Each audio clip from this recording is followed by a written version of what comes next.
Good day to you. One of my earliest memories of how media can be so different from a foreign country compared to the United States was sitting in my parents' living room and I was watching television and a documentary came on, a documentary on Alexander the Great. And first of all, I thought this is really unusual that a documentary would come on prime time television, come on in the evening between 8 and 11. That wouldn't happen in the United States because the audience would be too small. This documentary was amazing, to put it mildly. It followed an actor playing Alexander the Great, who was a military commander, who was the student of Aristotle, who was the student of Plato, who was the student of Socrates. Following Alexander the Great, who I learned through my history degree at Millersville, conquered the known world at that time. And this documentary retraced his steps. It followed him from England. Yeah, he was in England, even though he was Greek. And it followed him as he conquered England and Spain. And the thing is he walked the whole distance. And this documentary covered that. It had this actor in Spain. It had the actor in Italy. It had the actor in Egypt.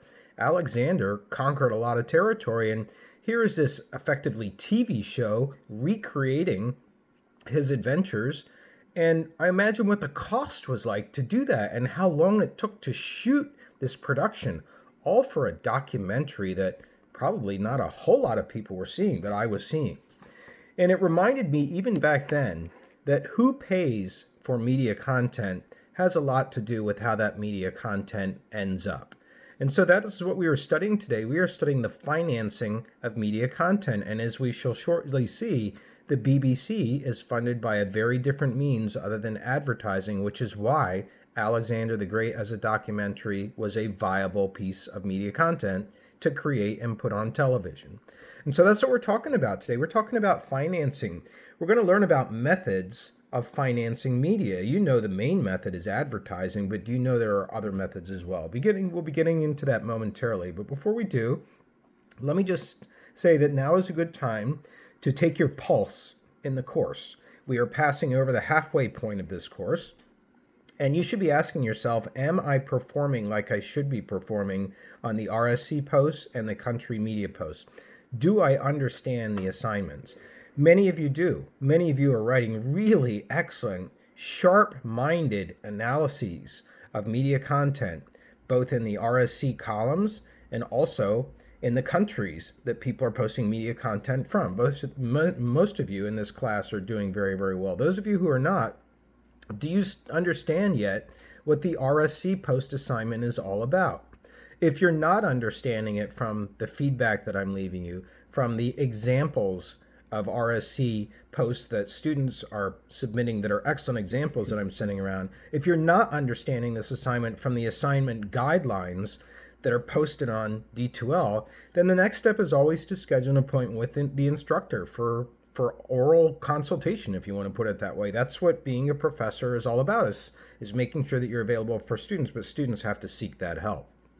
Similarly, for the country media posts, if you don't know much about the country from which the media is being posted, there's no rule that you cannot go learn about that country in order to make your post. This is a 400 level class. It requires the students to take their own initiative and to exercise their own original thinking. And making that leap from the instructor lectures and the readings over to the assignments is not always going to be crystal clear. Most professors do not want to have to tell their students, this is what you need to do to complete the assignment. A, B, C, D, E. Exactly these things. No, that stifles creative thinking, and it certainly doesn't help your ability to be resourceful, to figure out things on your own. So with the country media posts, what you're always trying to do, the country media response posts, I should say, what you're always trying to do is to take the concepts that we are studying on a particular day, like today we're studying financing, and try and explain how the content that the student has posted is a result of those concepts that we're talking about. In this case, financing, how the content that you're going to be looking at for your country media response post is due to the method by which that content is posted. And in some cases, you may need to do some research on the country to learn about what it is about the makeup of that country that can fit in with your analysis. And when you write, it's always important to let a professor know when you are trying to meet the requirements of the assignment. If the assignment requires you in an RSC post to use the words form and content, and when you use form to use the words look and feel, and when you use the word content to use the word information, and you're not putting that in your posts, how am I, as an evaluator, to know that I know that you're talking about form when I think you're talking about form, and you're talking about content when I think you're talking about content? So that should have been evident from lots of the samples that I sent around, and hopefully most of you, if not all of you, are able to use those kinds of writing markers to point out where your analysis is taking place and specifically what your analysis is of, so that I know that you know what you're analyzing. That's what I need to be able to judge as your instructor. Okay, I'm still being somewhat abstract. I need to be. That's your job, to be more tangible, to put together some of the bigger ideas into more tangible writing that you can submit as your work. All right, now we're moving on to financing, and I mentioned at the outset that most of you probably already know about advertising as a method of financing. Advertising is the most common form of funding media content from across the world. And as the authors Hilliard and Keith point out in their book Global Broadcasting, they talk about how different methods of financing rise up in a particular country because of the context of that country, because of the history of that country. So advertising is one of those methods of financing that actually is caught up in the context of a lot of countries. If you were to go back to the 1940s, you would find that there were whole media systems, mostly in European countries just after World War II, that hardly had any advertising paying for the media content. And that's because those countries were afraid, in many cases, Germany, France, even Sweden, afraid that if commercial interests took over the media system, that the media system would be corrupted according to certain points of view that might lead them back down a path towards war again. So those countries were really mindful of the horrific experience of World War II and wanted to have their media funded by government to make sure that the people's best interests were protected. Sound familiar? Sounds a little bit like authoritarianism, I hope you know. But that's the 1940s. Since that time, most governments, most populations, most companies have decided that most media are going to be paid for by advertising because, simply put, it's the most psychologically acceptable to the average person. The reason that advertising is used to begin with is so that government is not financing media, because when government finances media, there is a fear on the part of some people the government's going to control the media, and is the media are only going to report on government positively because government has the purse strings. So advertising is seen as a valuable method of financing from that point of view.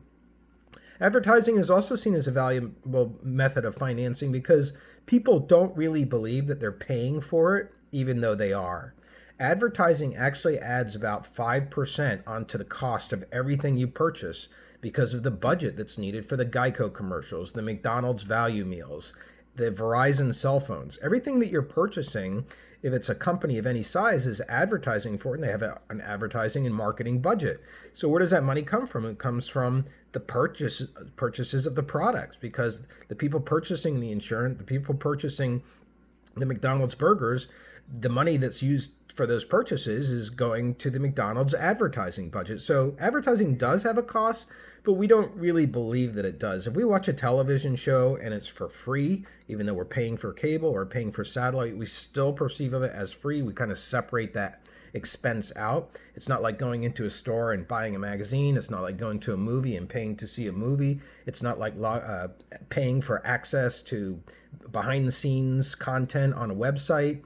Those are sort of one-off payments. Advertisement is in the background. We don't really perceive that we're paying for it. And so advertising has become the sweeping way that most media are funded today. And what is advertising? Some people view advertising as media purchase space or time. As advertisers purchase space or time in media. So they purchase 30 seconds on radio for an ad, 60 seconds on television, or they'll purchase 2 inches by 2 inches in a newspaper, or they'll purchase a banner on a website. Some people perceive of advertising as purchasing of time or space by the third-party advertisers. Other people see it as is more a question of purchasing access to an audience. That when advertisers like Geico are wanting to get to females who are 18 to 34, that they can do that by going to a soft rock or adult rock as opposed to hard rock radio station. And so that is a way of purchasing access to an audience. That's what advertising is. And then there are academics, people like myself, who just flat out say advertisers are purchasing audiences. That's what you're doing. You're purchasing audiences when you're advertising. So the benefits of advertising are is that nobody really believes that they're paying out of pocket for it, even though they are. Secondly, that government is not involved in a potential unfair influence on media content.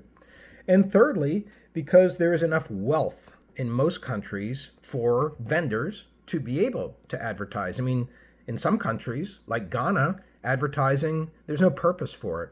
You don't have people in the remote regions of Ghana who are still living in villages. You don't have a need for them to be advertised to because they don't have the money to purchase a product. So advertising just flat out as a model does not work there. And that's one of the disadvantages of advertising actually in developing countries. There are lots more disadvantages as well, ranging from noise pollution. You know, when you drive down Route 80 in Stroudsburg, if you're from this area, it's not pretty. Tons of billboards, many of them looking very tatty, blown apart by storms that come through here, looking old, looking faded, some of them empty. That's not nice to look at. I'd rather look at the mountains. I don't know about you. I'd rather look at green trees. I'd rather look at flowing streams as I'm driving through the Poconos instead of billboards. Times Square is actually a kind of grotesque noise pollution. It's so jammed with ads that it becomes beautiful in a way. But that is the essence of a congested advertising space. And we have advertising. I'm wearing an advertisement for ESU today. People are walking advertisements. Every time you wear a piece of clothing with a brand on it, you're advertising. And I actually have a column on that and rounding some corners about selling your body. So advertising has a lot of pollution aspects to it. And certainly we feel that way when we turn on the radio in the car and we're trying to find music and we can't because it's ad after ad after ad. Same with television. Same with annoying pop-up blockers.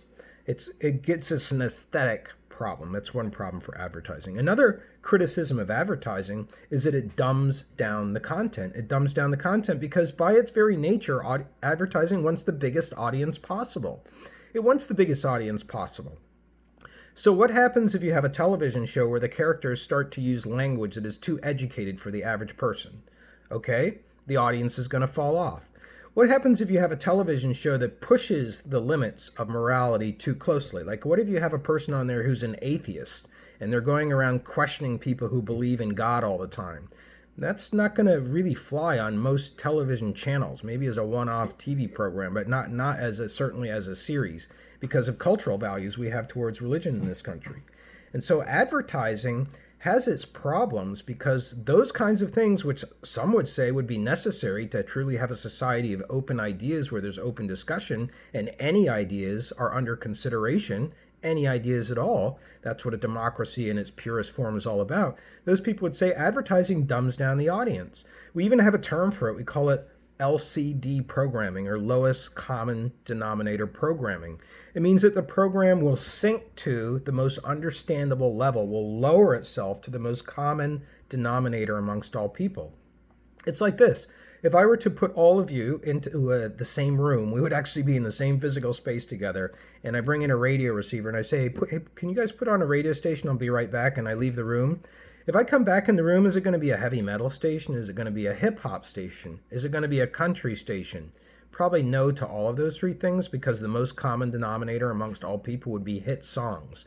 So probably the station that ends up being played by the class, if you were to choose it consensually, would be a top 40 pop radio station because it has the lowest common denominator. It's not the favorite of everybody, but it's the least objectionable. And that's why you have so much television program is formulaic. If you have a reality program, you're going to have the quote-unquote the dumb blonde. You're going to have quote-unquote the sweet gay guy. You're going to have quote-unquote the token ethnicity.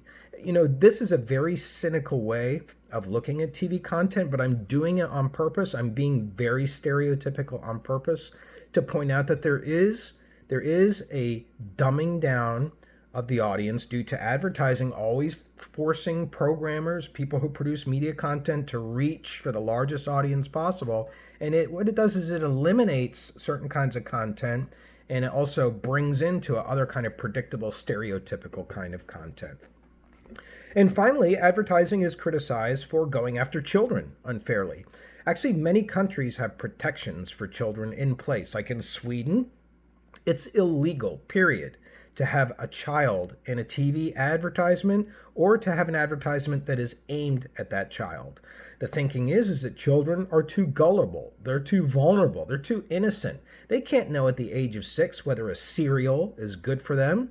They can't know at the age of 8 whether a toy is a good idea to play with, if it involves guns or trucks or dolls or whatever. None of that can be decided by a child. That has to be decided by the parents. That's a parent's job. That's a parent's job, to be the guardian of children until they get to be 18 and keep them safe from influences that may not have their best interests in mind. And so in Sweden, it's just completely illegal to air any kinds of ads towards children, period. And you'll find other countries, even the US, has regulations, FCC regulations, that guard against having cartoons followed by advertisements with products of characters in the cartoons. Even in the United States, we have laws like that to try and protect children. I say even. I don't mean even as if the United States is weak in this area, but it is a country that, because of its largely libertarian philosophy, has decided the government should not be telling media how to behave, even with regard to the protection of minors, which is to say children. All right, so that wraps up advertising. I spent the most time on it. It's the most prevalent form. The winds of change across the world have brought advertising. If you look at almost any media in the United States, it's advertising based. And the closest country, I would say, to the United States with how much content is occupied by advertising is going to be Japan, which has an economy that was built by the United States after World War II, General MacArthur. So there's a lot of similarity there between the two countries when it comes to our media systems. Next up, I want to talk about another method of financing which many of you, perhaps most of you, are totally unfamiliar with. It's called the license fee. The license fee. Just like you pay for a dog license in Pennsylvania, yeah, you're supposed to. I don't know if you do. You're supposed to have your dog licensed. Just like you pay for a license to drive your car or to drive a motorcycle, just like that license, in Britain, in Sweden, in France, in all of the European countries, in Ghana, Africa, there is a license fee that's used to pay for media. And here's how it works. In Britain, you purchase a television at your local electronics store, and then your name goes into a database. Now you are expected, as part of your social and personal responsibility, to go to the post office and pay your license fee. Your license fee, about $400 per year, is going to be used, that money, by the government to be allocated to an entity which is government affiliated. It's not controlled by the government. It's just regulated in terms of how it gets its money and the methods for expending the money. That entity is going to fund all of the BBC programming. The BBC is the public service television network of Britain. It's massive. It dwarfs PBS here in the United States. The BBC has the World Service. It has BBC One on television. The World Service, I should explain, is its radio programming going to 145 countries in 45 languages or thereabouts.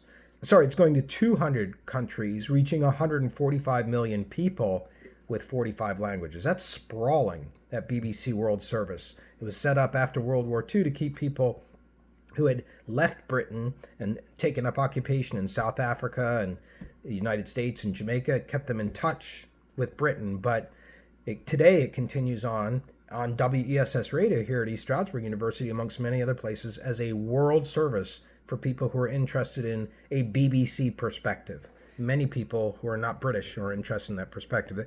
BBC World Service is part of that empire. Then on television, you have BBC One, you have BBC Two, you have BBC Three, you have BBC Four. all different television stations, all very accessible. You turn on the remote, you go up through the first channels you come to. And then on radio, you have Radio 1, which is a pop radio station. Now, isn't that amazing? Just stop to think about it. Can you imagine PBS or NPR, which is the radio side, National Public Radio? Can you imagine National Public Radio having a top 40 radio station? It's not within our realm of the commercial marketplace. It would not be viable for PBS to do that. It doesn't have the reputation to do that. It wouldn't have the street credentials to do anything other than jazz, blues, symphony. Yet in Britain, because the BBC is so well funded by the license fee, you have a station that is just a top 40 station. You also have a talk station that's a BBC station. You also have an arts and culture station, which is just a BBC radio station. I'm just touching the empire. I've been in the BBC many times. I've taken my classes to the BBC. We've gone through their London offices. I mean, this is a really big entity. It's like a branch of government, it almost seems. And it's funded by the license fee. The license fee monies are used to fund the BBC, and the BBC is independent. They can do what they want. Now, you have only to watch the news on the BBC and realize they do, the way that they criticize political officials. So they have a lot of independence. And governments across the world have taken on this license fee. If you don't pay the license fee, there are little vans that drive around in England, and they have radar equipment, and they can pick up whether you're watching TV, and then they look at your address of your house, and then they look at the database and see whether you've paid, and if not, you get a big fine. So that's the way that the license fee works. It's very interesting. It takes out of the equation advertising for funding media content, and it allows the BBC to say, hey, you know what? It's really important that people get to know about Alexander the Great. The things that he did, whether they were right or wrong, but just on sheer accomplishment, walking from Britain all the way to Egypt and conquering countries, that should be learned about. Wouldn't you want to know about that? To know about something that could be possible like that? Wouldn't you want to know about that? So the BBC gets to produce that content because a small portion of people are going to be pleased by that content, and that's enough.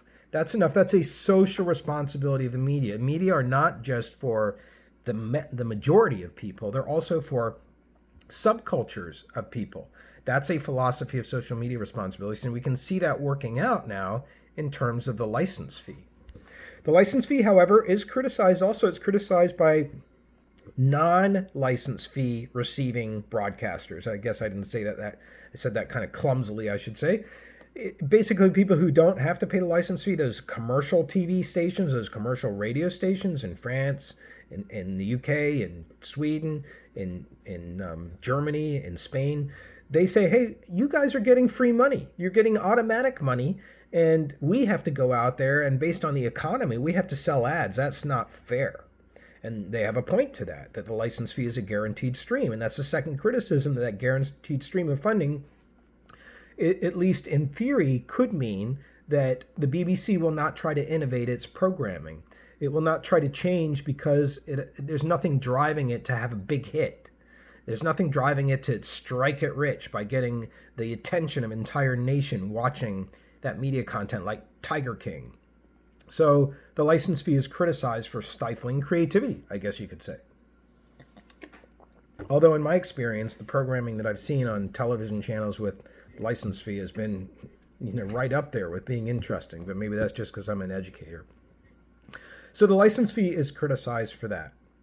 Now let's move on to the next method of financing. It's called government appropriation. Government appropriation. We have some of that here in the U.S. It's not very big. We're a country that has a strong libertarian orientation to it, so we do not like government being involved in much in our lives until there's a real emergency like a pandemic. But we have this view that government should not be paying for media content because then the media content could be reflective of what the government wants it to reflect.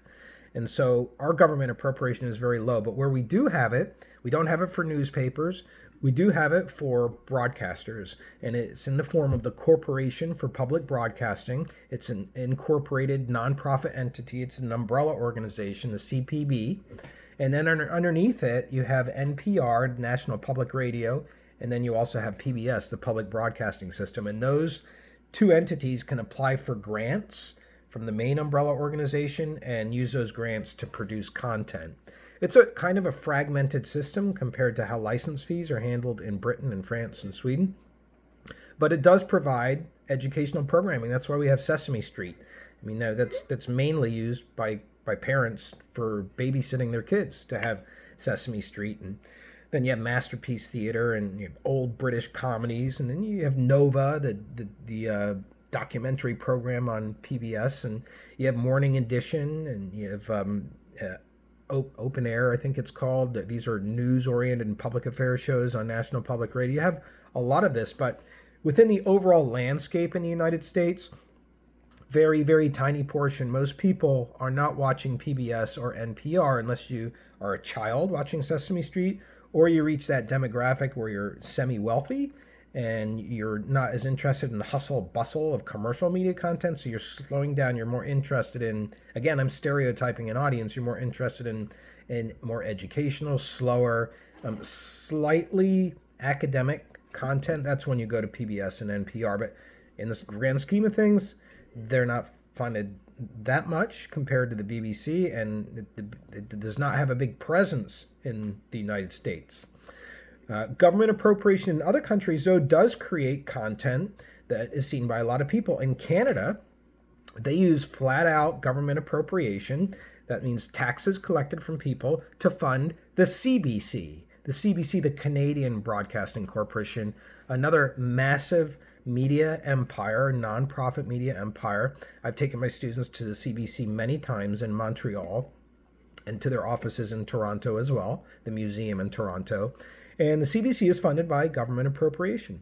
Similarly, in Mexico, Mexico's an oil-rich state, huge oil deposits. They use the revenue from oil to pay for state public broadcasting media content, which is to say that each state, there are 31 states in Mexico, states like Quintana Roo, states like Chihuahua, states like Michoacan, just like, we have 50 states. They have states, and their states are in charge of their public television content, like their PBSs are administered at the state level and paid for by government appropriation for oil fees. You can also have appropriation in other ways. It doesn't have to be cash. France provides for alternative newspapers that are from smaller regions of the country, not the Parises, not the Lyons, not the big cities in France, to make sure that communities and rural communities still have viable newspapers. And so France actually pays for these newspapers to be distributed from Paris on train by free. The newspaper doesn't have to pay for that. The French are running trains all the time. They have a national rail service. So they provide space on those trains to get these newspapers, Le Monde and Le Figaro and these big national newspapers, out to more rural areas of France. And Sweden has the strangest government appropriation of all. Sweden actually appropriates money, in my opinion. Sweden actually appropriates money to fund an alternative newspaper that's alternative politically to the prevailing newspaper in each major city. So if you take the major cities like Stockholm, or if you take the major cities like Malmo, take the major cities like Gothenburg, those cities have a newspaper that may be conservative or liberal, and then the second newspaper, which one is least popular, that's how it's defined, that gets money from the government, so that it's a viable alternative voice, so that you actually have an opposing voice. Now, many of you would say, well, what the hell's going on here? It's a socialist country. I mean, that's not what I've been taught about socialism. Well, you're right. If you're learning about socialism through American media, I'm offering some commentary here. I don't consider myself to be a socialist, but I'm using this class as a way to say, here's another area of cultural myopia that we have if you're not able to even know that socialism provides for this kind of thinking.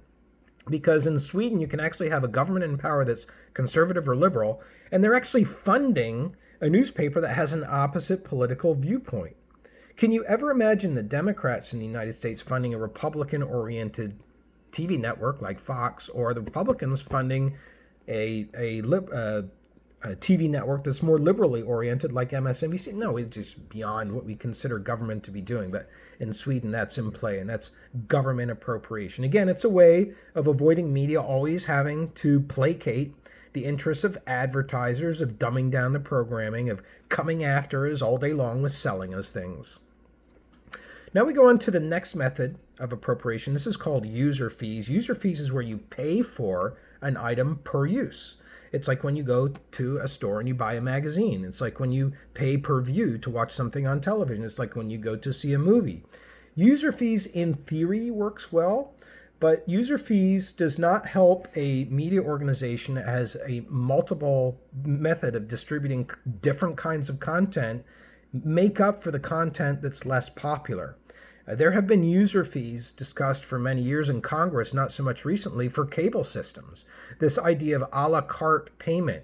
Why should you have to pay for ESPN and CNN as part of the basic package or the package that is tiered up when you're not watching those? Why should you have to pay for that, is what some people would say. Why can't I just pay for the CNN on my cable? The reality is, as cable programmers, that's not a viable financial model for them to present what is already niche-oriented programming. It's not geared towards mass audiences like broadcast networks are. It makes it impossible for user fees. But user fees at least allow the person to see what they are paying for. What they pay for is also then being consumed by them. They're not paying for things that they are not using. User fees have become very popular, but unfortunately, in the globalization of corporate capitalism by conglomerates, there are all kinds of techniques that organizations use to leverage you into low fees in the beginning, and then you end up paying higher fees when the contract expires. You have this happening with cell phone companies when they offer a promotional deal on Fios. If that ever comes to your area, it's not in this area yet. That's one of the newest delivery systems of media content that will be coming around. It's fiber being used by cell phone companies. So, there's going to be an introductory user fee, and then after 1 year, that user fee is going to go up and you're locked, you're trapped into a contract. So this is one of the criticisms of user fees as well. Another criticism is that user fees are going to go up and down with the economy. And somebody who's on hard times, like right now, most people are with the pandemic and being out of work, and even if you're receiving unemployment checks, it's only a fraction of what you've received before. People cut back on expenses. And now one of the expenses they actually are not cutting back on right now is media consumption, because everybody's trapped in their homes. But during other economic times, like the recession of 2007, advertising budgets went way down because people just were not spending money on anything that was not considered to be a necessity. So what's going to get cut out are those entertainment media expenses, the new gadgets, the new cell phones, the new big screen TVs, the new sound bars. All that will be held off on, and as well as accessing media content by paying per use. So user fees are not so predictable during recessions.